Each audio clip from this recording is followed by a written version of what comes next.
What's up everybody, Reese and Ella here from RNG Reptiles. We hope you've had a fantastic week, and if you're new to the channel, welcome. If not, then welcome back. Today we're going to talk to you about our incubator. As you might know if you've watched some of our other recent videos, we are currently preparing for the possibility of eggs in the coming weeks or months. So in today's video we're just going to quickly run through our incubator setup, what we do, why we do it, and hopefully it'll yield good results. So let's dive in.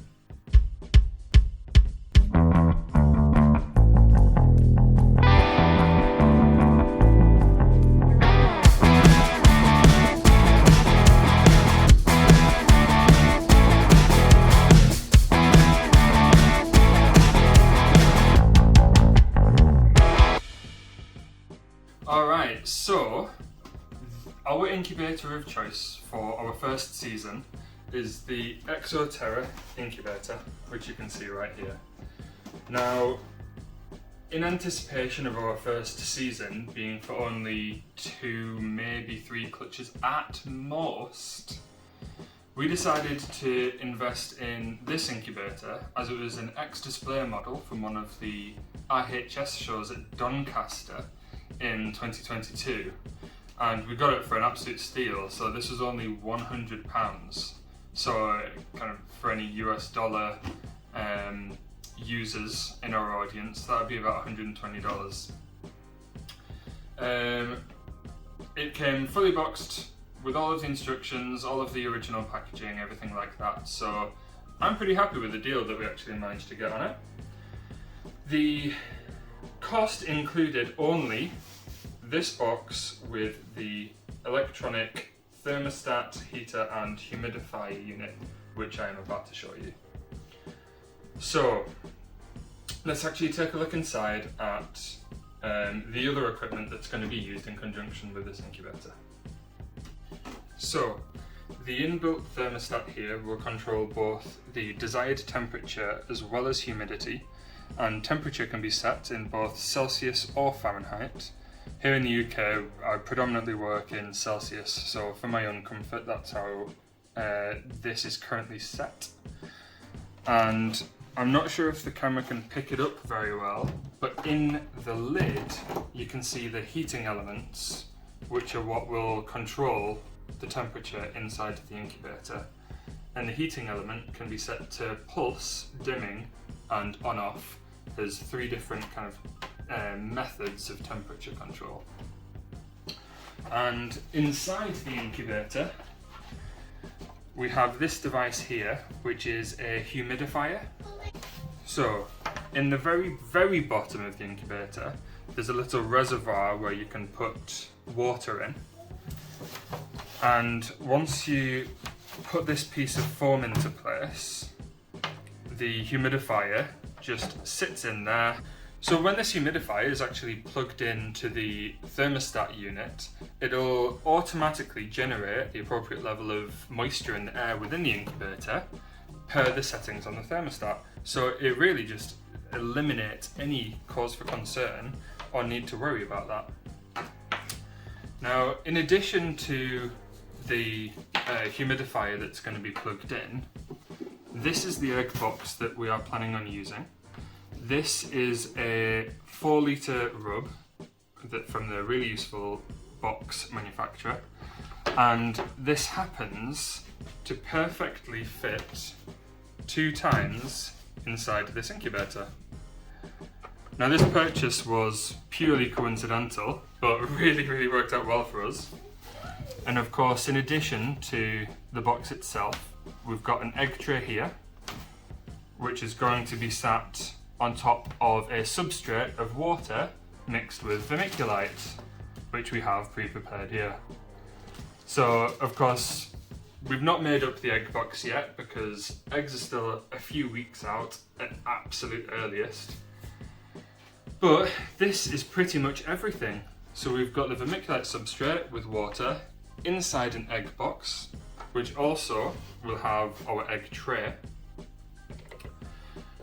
The lid for the box will be secured,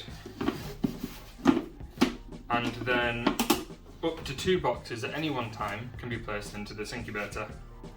Now the gestation period for royal python eggs is approximately 60 days once they've hatched.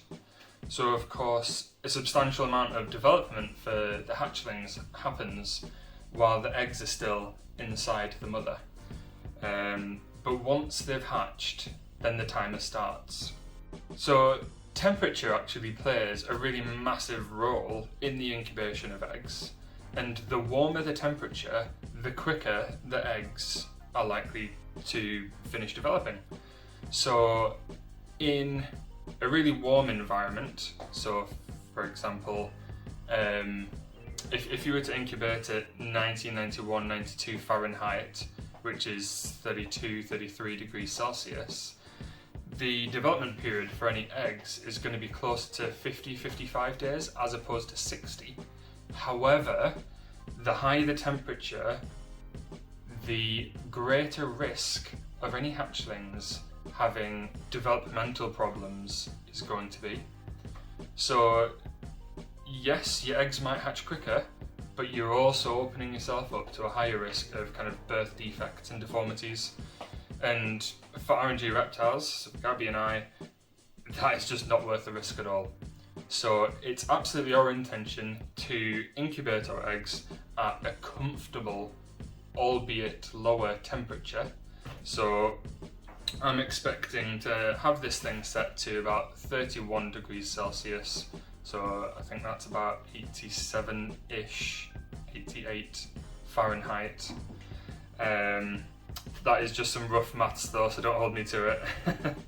And I'm expecting the eggs to go the full duration of the 60-day gestation or developmental period in the incubator.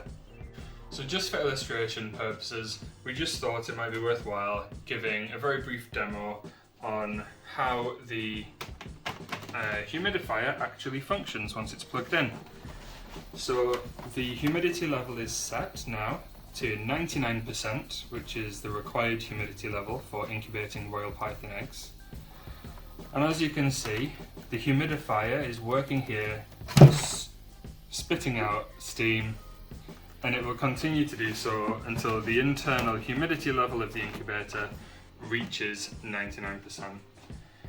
Now, having a humidity level of 99% both inside and outside of the incubation boxes will hopefully minimize the amount of condensation that may occur inside the actual egg tubs, because while we want there to be plenty of moisture in there, we don't want any physical water drops hitting the eggs themselves, because that will open them up to a risk of getting what's called a window. Now a window is a weakness in the egg where you can actually see inside the egg if that weakness is allowed to progress or persist for an extended period of time. So hopefully we'll not have too much of that. But as you can see, that is doing a cracking job. And obviously if we were to leave the lid on, in no time at all the internal humidity is going to be at that desired 99% level. But you can set it to whatever you want. So if we were to incubate either a different species of snake or reptile, turtles, whatever you might have, then you can change that to whatever you desire. Alright, that's it from us at RNG Reptiles for this week. Hopefully this week's video gave you a bit of insight into what it looks like behind the scenes here at RNG Reptiles as we prepare. Fingers crossed for our first and second, hopefully, clutches of eggs in 2023. If you liked the video, please do comment down below, let us know, and make sure you hit that thumbs up button and make sure that you're subscribed. If you liked this week's video, please do also share our channel, recommend us to any friends or family that you think might be interested in joining us on our journey. And give us that thumbs up. Thumbs up. That's it for now. Tune in next week. Bye. Bye.